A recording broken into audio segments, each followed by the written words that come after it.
ஒவ்வொரு படம் ஒவ்வொரு ப்ராஜெக்ட் நம்ம பண்ணும்போது அதுலேருந்து ஒரு அனுபவம் கிடைக்கும். அப்படி இந்த படத்துல கிடைச்ச ஒரு லேர்னிங், ஒரு அனுபவம்னா என்ன சொல்லுவீங்க? இந்த படத்துல கிடைச்ச அனுபவம்னா என்னன்னா, எனக்கு தெரிஞ்சு இன்னும் 2 ஃபைட் 2 பார்ட் ஒரு நாள்ல முடிச்சிடலான்றது தான். எனக்கு அந்த தெரிஞ்சு கான்ஃபிடன்ஸ் வந்துருச்சு கான்ஃபிடன்ஸ் நமக்கு. வந்துச்சு.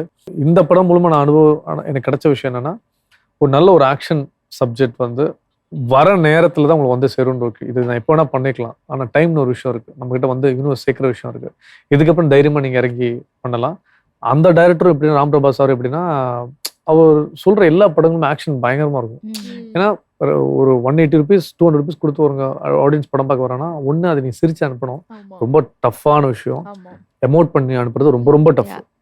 ஸோ நம்ம பண்ற விஷயத்துல குறைகள் இருக்கும். அதை தாண்டி பக்கா என்டர்டெயின்மெண்டா ஒரு நல்ல பாட்டு, நல்ல ஃபைட்டு, அதுல ஒரு நல்ல கதை. இதை வச்சு அவனை ஹாப்பியா அனுப்புறதுல ரொம்ப சந்தோஷம். அந்த படத்துல அந்த ஃபைட்டு பேசப்படணும், கண்டென்ட்டாகவும் இருக்கணும். ஸோ இது ஒரு நல்ல விஷயம். இது மூலமா எனக்கு கமர்ஷியல் ஒரு ஹீரோ ஆஸ்பெக்ட் மரியாதை கொடுத்துருக்கு இந்த படம் எனக்கு. அது பெரிய விஷயம்.